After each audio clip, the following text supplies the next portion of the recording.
Hello friends, सबसे पहले तो मैं माफ़ी मांगना चाहूँगा इतना लेट वीडियो रिलीज़ करने के लिए। अब बेसिकली ऑफिस में थोड़ा सा बिजी हो गया था। अब मैं फ्री हूँ, पूरी कोशिश करूँगा बैक टू बैक वीडियो जो है वो रिलीज़ करने के लिए। यहाँ तक कि आज भी मैं अपने घर में नहीं हूँ, पर कोशिश पूरी करूँगा मैं। फ्रेंड्स, जब मैंने पहला वीडियो बनाया था ड्रग डी एडिक्शन पे, तब से लेकर आज तक एक टॉपिक पे काफ़ी रिक्वेस्ट आ रही हैं कि इस पे वीडियो बनाइए, वह है डिप्रेशन।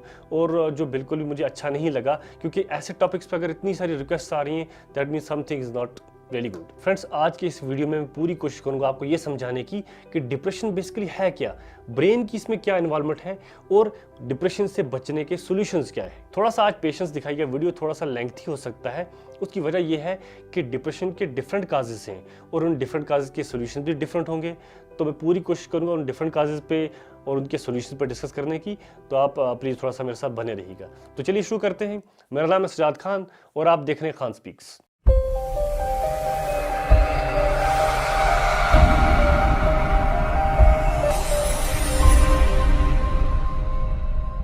फ्रेंड्स, सबसे पहले मैं आपको बता दूं कि फर्क है डिप्रेशन में, स्ट्रेस में, सैडनेस में, एंग्जाइटी में, feeling low and so on. ये वाली प्रॉब्लम जो है इनके काजेज टेम्परेरी हैं, जैसे कि लो ग्रेड, किसी के साथ आर्ग्यूमेंट हो गया, losing a job and so on. और इन प्रॉब्लम्स की काजेज को जब आप एड्रेस कर लेते हैं तो ये प्रॉब्लम्स ऑटोमेटिकली चली जाती हैं। पर जब डिप्रेशन की बात आती है, depression is a complex disease, it's a mental disorder. ये एक बीमारी है, इसे एड्रेस करना थोड़ा डिफिकल्ट है। इसके लिए आपको थेरेपी लेनी पड़ती है, डॉक्टर को दिखाना पड़ता है, मेडिकेशन लेनी पड़ती है, आपको काउंसलिंग की जरूरत पड़ती है। इसमें ये मैं आपको इसलिए बता रहा हूँ क्योंकि मुझे पता है कि जो आप में से मेजॉरिटी लोग जो मुझे रिक्वेस्ट कर रहे थे डिप्रेशन पे वीडियो बनाने के लिए, they are not really depressed. उनकी प्रॉब्लम्स ये वाली हैं, उन्हें लगता है कि वो डिप्रेशन पे हैं। पर मैं आपको बता दूं, ये वाली जो प्रॉब्लम्स है ना, सैडनेस है, फटीग है, स्ट्रेस है, फियर है, एंग्जाइटी है, यही सारी की सारी जब पाइल अप होती रहती हैं, आहिस्ता आहिस्ता पाइल अप होती रहती हैं, पाइल अप होकर आपका डिप्रेशन को जन्म देती हैं। तो डिप्रेशन से बचने के लिए आपको इनको एड्रेस करना है, इन प्रॉब्लम्स को एड्रेस करना है। डिप्रेशन के काफी सिम्टम्स हैं, जैसे कि low mood, change in appetite, excessive guilt, feeling worthless, lack of sleep, suicidal thoughts, poor concentration, low energy extra. Doctors कहते हैं इन सिम्टम्स में से अगर 5 सिम्टम्स आपके अंदर हैं तो आप डिप्रेशन का शिकार हैं। WHO के मुताबिक depression is a sneaky mental disorder. Sneaky क्यों कहा? क्योंकि आपको पता ही नहीं चलता, पर आहिस्ता आहिस्ता आहिस्ता डिप्रेशन जो है आपको ग्रिप कर लेती है, तब आप पीछे हटना आपका मुश्किल हो जाता है। चलिए अब मैं आपको बताता हूं कि ब्रेन का और डिप्रेशन का आपस में रिलेशनशिप क्या है, या मैं ये कहूं कि डिप्रेशन है ही ब्रेन के रिलेटेड। तभी तो उर्दू में इसे कहा गया है जहनी दबाव। उसके बाद मैं आपको बताऊंगा कि डे टू डे लाइफ के हिसाब से डिप्रेशन की वजहें क्या हैं और उन वजहों की मैं आपको सॉल्यूशंस भी दूंगा। बाकी फॉलो करना आपकी मर्जी। फ्रेंड्स, हमारे ब्रेन के अंदर एक सिस्टम है जिसे लिम्बिक सिस्टम कहते हैं। इसके मेन ऑर्गन जो है वह है हिप्पोकैम्पस, हाइपोथैलेमस, थैलेमस और एमिगडाला। वही एमिगडाला जिसकी बात मैंने आपको एंगर वाले वीडियो में की थी। फ्रेंड्स, ये लिम्बिक सिस्टम जो है इसे सर्किट ऑफ इमोशंस भी कहा जाता है। क्यों? क्योंकि इस सिस्टम के अंदर हमारे इमोशंस और हमारी मेमोरी जो है उन्हें रेगुलेट किया जाता है, उन्हें ऑर्गेनाइज किया जाता है। फ्रेंड्स, ये लिम्बिक सिस्टम जो है ये जब मेमोरीज और इमोशंस को जनरेट करता है, इन्हीं मेमोरीज और इमोशंस की मदद से हमारा प्री फ्रंटल कोर्टेक्स, दिमाग का ये अकल वाला हिस्सा, डिसीजन मेकिंग बॉडी जो हमारे दिमाग की है, वो इन इमोशंस को उठाता है और इन्हीं इमोशंस की मदद से डिसीजन लेता है। पर जब इस लिम्बिक सिस्टम के अंदर दबाव हो, इसके अंदर सेरोटोनिन और डोपामिन जैसे हार्मोन्स, गुड हार्मोन्स रिलीज होना बंद हो जाए, यहाँ तक पहुँच ना पाए, तब प्री फ्रंटल कोर्टेक्स जो है अपना काम छोड़ के इस लिम्बिक सिस्टम की मदद में चला जाता है। इसीलिए जब हम परेशान होते हैं तब हम अकल से काम नहीं लेते, हम फोकस ही नहीं कर पाते, हमारी कंसंट्रेशन खत्म हो जाती है, हमारी भूख मर जाती है, हमें किसी भी काम में मजा नहीं आता, क्योंकि हमारा अकल वाला हिस्सा जो है, डिसीजन मेकिंग बॉडी जो है, वो इस लिम्बिक सिस्टम को बचाने में लग गई है। इसीलिए जब हम परेशान होते हैं आप फोकस ही नहीं कर पाते, आप कंसंट्रेट ही नहीं कर पाते, आपके अंदर गिल्ट पैदा हो जाता है, आप अपनी दुनिया ही में खो जाते हैं। तो लेमेन्स लैंग्वेज में कहूं, जब आप डोपामिन रिलीज नहीं कर पाते, सेरोटोनिन रिलीज नहीं कर पाते, क्योंकि आपके साथ कोई हादसा हो गया है, कोई प्रॉब्लम आपको खा रही है, तब जाके आप डिप्रेशन की तरफ चले जाते हैं। इस पे मैं खुलासे से बात करने वाला हूं, इस टाइम थोड़ी सी इंट्रोडक्शन दे दी। अब मैं सीधा चलता हूं किसकी तरफ?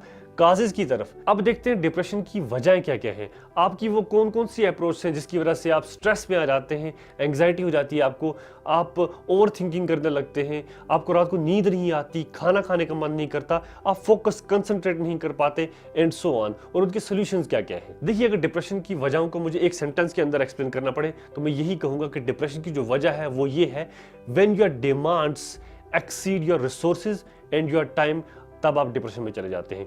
जब डिमांड बहुत बड़ी है, ना आपके पास रिसोर्सेज है, ना आपके पास टाइम है, तब आप स्ट्रेस में चले जाते हैं, तब आप डिप्रेशन की तरफ चले जाते हैं।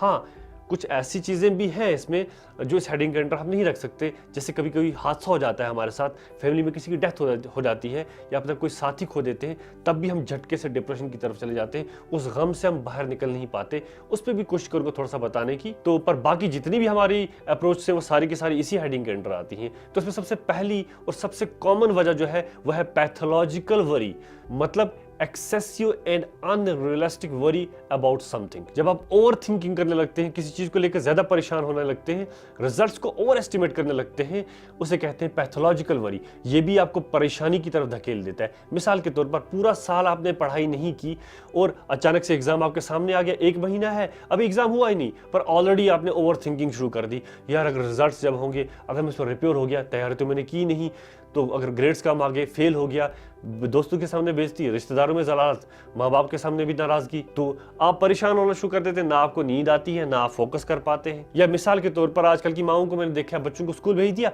पीछे से परेशान होना शुरू कर देते हैं, रिजल्ट्स को ओवर एस्टिमेट करना शुरू कर देते हैं, नेगेटिव थिंकिंग में चले जाते हैं। यार बच्चे को तो भेज दिया, कहीं गिर तो नहीं जाएगा, क्या उसके टीचर्स की केयर करेंगे, कोई मारेगा तो नहीं उसको, लंच खाएगा कि नहीं खाएगा। ये छोटी छोटी परेशानियां है ना ओवर थिंकिंग को लेके, नेगेटिव थिंकिंग वाली, ये आपके डिप्रेशन की बुनियाद बना रही है, फाउंडेशन स्टोन्स जो है वो लेकर रही हैं। इसके सोल्यूशन जो है मैं एंड वाली वजह जो है उसके साथ दूंगा, क्योंकि इनकी सोल्यूशन जो है सेम है दोनों की, ओवर थिंकिंग या पैथोलॉजिकल वरी और एंड वाले की जो सोल्यूशन है वो सेम है। दूसरी वजह जो है वह है टाइम प्रेशर या टाइम स्ट्रेसर।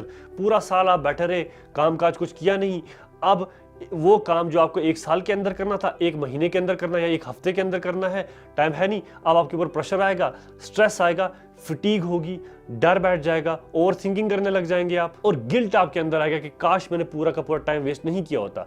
और इस सिचुएशन में आप वो गुड हार्मोन्स रिलीज ही नहीं कर पाएंगे, सेरोटोनिन या डोपामिन, जो आपके ब्रेन को रिलैक्स करते हैं। प्रेशर में आप वो हार्मोन्स रिलीज नहीं कर पाएंगे, तब परेशानी होगी, आपकी सेहत आपकी कमजोर हो जाएगी और आप डिप्रेशन को डेवलप होने में हेल्प करेंगे। और इसके लिए आपको क्या करना है, you have to lead an organised life. आपको अपना दिन ऑर्गेनाइज करना है, एक एक दिन ऑर्गेनाइज करके आपको चलना है, टाइम बचाना है। इस पे मैंने वीडियो भी बनाया हुआ है, how to organise your day, आप चाहें तो वीडियो देख सकते हैं, उससे काफी बेनिफिट मिलेगा आपको। मैं इसलिए नहीं बता रहा हूं कि मेरा वीडियो जाके देखिए, यकीन मानिए काफी बेनिफिट मिलेगा आपको। स्टूडेंट्स हैं आप, बिजनेसमैन कुछ भी हैं, आप वो वीडियो देख लीजिए, इसमें मैंने बताया हुआ है कि दिन को ऑर्गेनाइज करने का तरीका क्या है, टाइम बचाने का तरीका क्या है। क्योंकि जब टाइम नहीं बचता तब आप टेंशन में आ जाते हैं, उस टेंशन से बचाना है आपको। उसके बाद की जो वजह है वह है सेल्फ हेट्रेड और गिल्ट।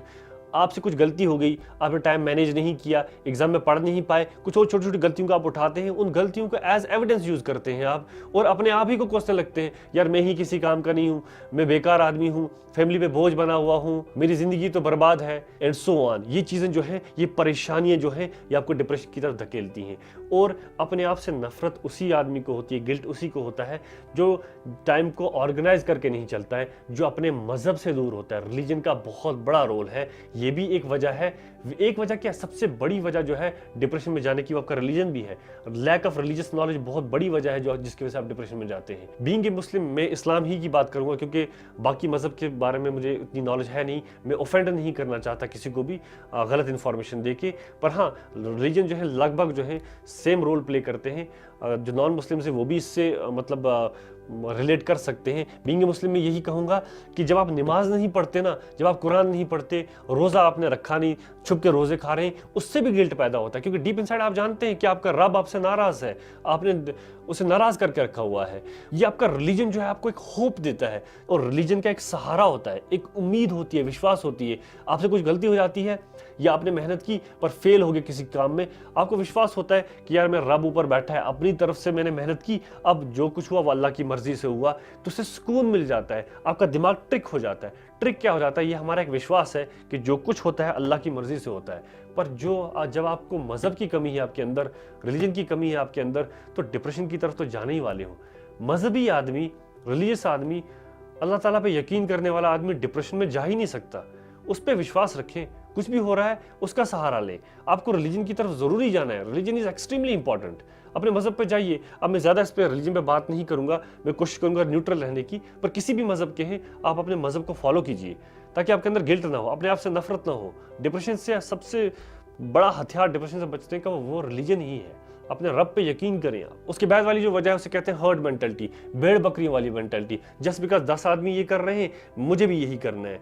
पहले देखो तो सही यार, आपके पास इतने रिसोर्सेज अवेलेबल हैं वो चीज करने के लिए जो वो करना चाहता है, इंटरेस्ट है भी कि नहीं। जस्ट बिकॉज वो कर रहा है आप भी करेंगे, बाद में उसमें फेल हो जाते हैं, कर पाते नहीं है और डिप्रेशन की तरफ चले जाते हैं। जस्ट बिकॉज उसे जाना है एमबीबीएस करने के लिए, पहले देखो तो सही एमबीबीएस के एग्जाम के लिए आपके पास रिसोर्सेज अवेलेबल हैं क्या, आपको फिजिक्स केमिस्ट्री बायोलॉजी समझ आता भी है कि नहीं है, इंटरेस्ट है उसमें, नहीं इंटरेस्ट है मात्र जाइए जिसमें आपको इंटरेस्ट है। आपको आर्ट्स में इंटरेस्ट है वो पकड़िए, आप एलएलबी की तरफ चले जाइए, जज के एग्जाम के लिए जाइए, असिस्टेंट प्रोफेसर के एग्जाम के लिए जाइए, लेक्चरर के एग्जाम के लिए जाइए। वहीं आपने पहले से आप तोल तो लीजिए, क्या मेरे से ये हो पाएगा, क्या मुझे इसमें मजा आएगा। मजा आना जरूरी है। अगर आप भेड़ बकरियों की तरह उनके पीछे पड़ोगे, उसके बाद कंप्लीट नहीं कर पाए, उतनी कैपेसिटी है नहीं, इंटरेस्ट भी नहीं है, उसके बाद क्या होगा, डिप्रेशन में चले जाएंगे, परेशान बैठेंगे आप। तो हर्ड मेंटेलिटी हटा दीजिए दिमाग से, पहले ठंडे दिमाग से सोचिए कि करना क्या है, ठीक है। और अगर आप पेरेंट हैं तो आपको भी प्लीज अपने बच्चों की तरफ देखना चाहिए, उसे फोर्स मत कीजिए। जिस चीज में इंटरेस्ट नहीं है उस पर दबाव मत डाल दीजिए उनको, तभी तो बच्चे आजकल के परेशान हैं, उन्हें परेशान मत कीजिए। उसके बाद वाला जो है वह है बैड पेरेंटिंग या फिर ओवर प्रोटेक्टिव एनवायरनमेंट। यकीन मानिए ये भी एक बहुत बड़ी वजह है आजकल के बच्चों के डिप्रेशन की, बैड पेरेंटिंग। इसमें पूरा का पूरा एक वीडियो बनाने वाला हूं और ये वाला बैड पेरेंटिंग भी हम एड वाले के साथ डिस्कस करेंगे। नेक्स्ट वाला जो है वह desire for more and more. आपकी जो ख्वाहिशें हैं ना, यकीन मानिए डिजायर और नेसेसिटी में बहुत फर्क है। आप अपनी ख्वाहिशें अचीव कीजिए पर रिसोर्सेज को प्रॉपरली कैलकुलेट करके। तनख्वाह 40,000 है पर गाड़ी लेनी है आपको फॉर्च्यूनर, बड़ा लोन निकाल लिया, उसके बाद लोन चुकाने में ही आपकी परेशानी, आपकी सेहत सब कुछ चली गई। मकान बना लिया किसी बड़े पॉश जगह पे लोन उठा के। रिसोर्सेज देखिए ना, रिसोर्सेज के हिसाब से चलिए। 40,000 रुपये तनख्वाह है, K10 गाड़ी ले लो ना, नेसेसिटी गाड़ी की है ना, शो ऑफ करने की क्या जरूरत है।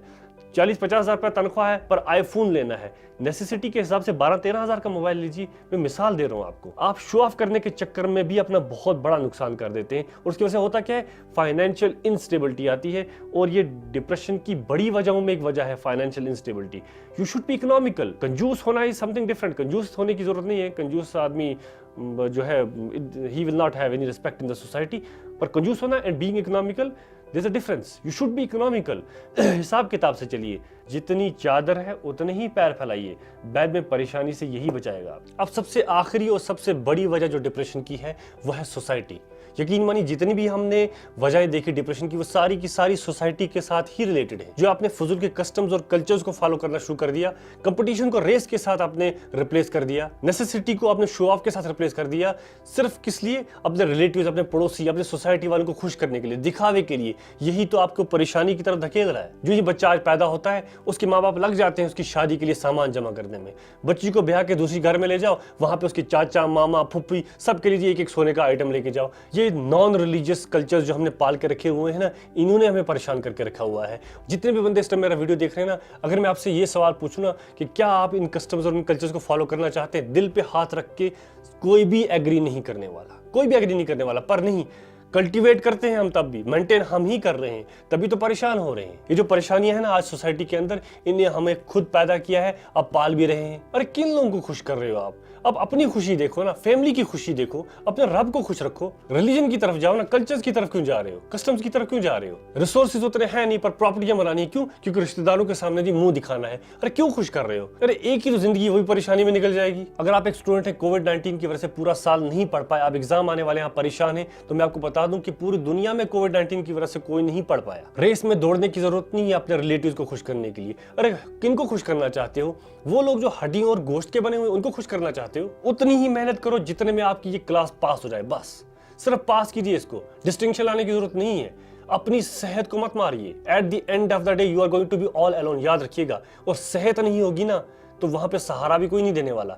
कोई भरोसा नहीं है जिन बच्चों के लिए आप इतना कर रहे हो, एंड पे आपकी व्हीलचेयर को धक्का भी देंगे कि नहीं देंगे। सबसे इंपॉर्टेंट आपकी सेहत है। बाद में भाई बहन रिश्तेदार नहीं होने वाले आपके साथ, आपकी सेहत ही आपका सहारा है।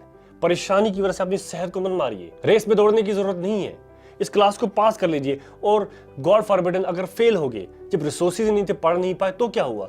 बंदे पीएचडी करके 6-6 साल से बैठे हुए हैं, कौन सा तीर मार लिया? आपके पास बहुत टाइम है। 12th के बाद नीट की तैयारी में बंदे 3-3, 4-4 साल निकाल लेते हैं। 1 साल आपका जाया हो गया तो कोई पहाड़ टूट पड़ा? सहारा चाहिए तो रिलीजन का सहारा ले लो। मैं एक बार फिर से बोल रहा हूँ, रिलेटिव्स को खुश करने के लिए हम पैदा नहीं हुए। अपनी सेहत का ध्यान रखिए। इसमें बैड पेरेंटिंग का भी बहुत बड़ा रोल है। इसमें मैं अलग से एक वीडियो बनाने वाला हूँ, थोड़ा सा इस टाइम बता देता हूँ। जैसे कि मैंने इससे पहले वीडियो के स्टार्ट में कहा था, लिम्बिक सिस्टम जो आपके अंदर है, वहां पे वो हार्मोन्स नहीं पहुंच पा रहे, सेरोटोनिन और डोपामिन, वो हैप्पी हार्मोन से।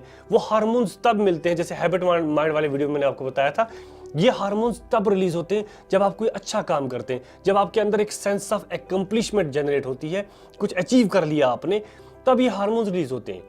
इन हार्मोन्स को रिलीज कीजिए ताकि डिप्रेशन की तरफ ना जाए। और इन हार्मोन्स को रिलीज करने के लिए छोटे छोटे अच्छे टास्क परफॉर्म करते रहिए। वो कहते हैं ना, छोटी छोटी चीजों में खुशियां ढूंढिए आप। पर पेरेंट्स आज के बच्चों को काम ही नहीं करने देते, उन्हें टास्क कंप्लीट ही नहीं करने देते। अरे छोटे छोटे काम बच्चों से कराइए ना, ताकि उनके अंदर सेंस ऑफ एक्म्प्लिशमेंट जनरेट हो। बर्तन उनको धोने दीजिए, झाड़ू उनको लगाने दीजिए, कमरे की ड्रेसिंग उनको करवाने दीजिए, बाथरूम उनसे साफ करवाइए। उन्हें टास्क कंप्लीट करने के बाद जो खुशी मिलेगी वो डोपामिन है, वो डोपामिन हार्मोन है, रिलीज होने दीजिए। नहीं और प्रोटेक्टिव एनवायरनमेंट देकर रखा हुआ है बच्चों को। अरे आपके घर में जो कुरियर वाला आता है, एक बार उसे 20 रुपए की कोल्ड ड्रिंक उसके हाथ में देख के देखिए, उसके चेहरे पे खुशी देखने के बाद जो आपको एक प्राउड फीलिंग आएगी ना, दैट्स डोपामिन। करे मजदूरी करने के लिए जो मजदूर आता है, अच्छे से बिहेव कीजिए उसके साथ, उसे अच्छा खाना दीजिए, उसकी केयर कीजिए। केयर करने के बाद जो खुशी मिलेगी ना, वो डोपामिन है। अरे फील करके तो देखो, दूसरों की हेल्प करके तो देखो, नेबर्स की हेल्प करके तो देखो, अच्छे काम करके तो देखो। अरे पेरेंट्स की और अपने नेबर्स की हेल्प करके तो देखो। वो खुशी, वो प्राउड फीलिंग डोपामिन है।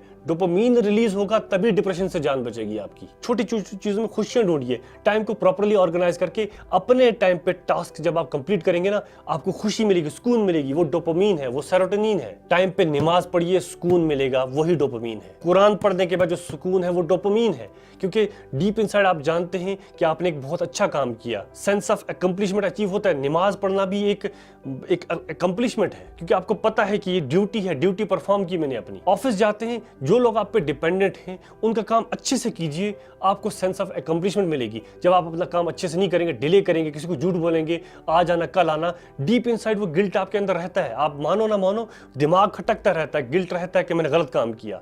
और गिल्ट इन हार्मोन्स को रिलीज नहीं होने देता। बात करने के लिए बहुत कुछ है यार, पर वीडियो बहुत लंबा हो जाएगा। इन शॉर्ट, कोविड-19 की तरह ये डिप्रेशन जो है, ये भी बड़ा एटीट्यूड वाला है। ये तब तक आपके घर नहीं आएगा जब तक दावत करके आप इसे नहीं बुलाएंगे। इसकी जितनी भी वजह मैंने आपको बताई ना, आपने खुद कल्टीवेट करके रखी हुई है। आप डिसाइड कर लीजिए, सोसाइटी को खुश करने के चक्कर में अपनी जिंदगी को परेशानियों से भर देंगे, या अपनी रिलीजियस और एकेडमिक एजुकेशन का सहारा लेके एक वेल ऑर्गेनाइज, साफ सुथरी, केयर फ्री लाइफ जीना चाहेंगे। एक ही जिंदगी है, अपने मजहब को फॉलो कीजिए, एक केयर फ्री लाइफ जिए, साफ सुथरी लाइफ। Thank you.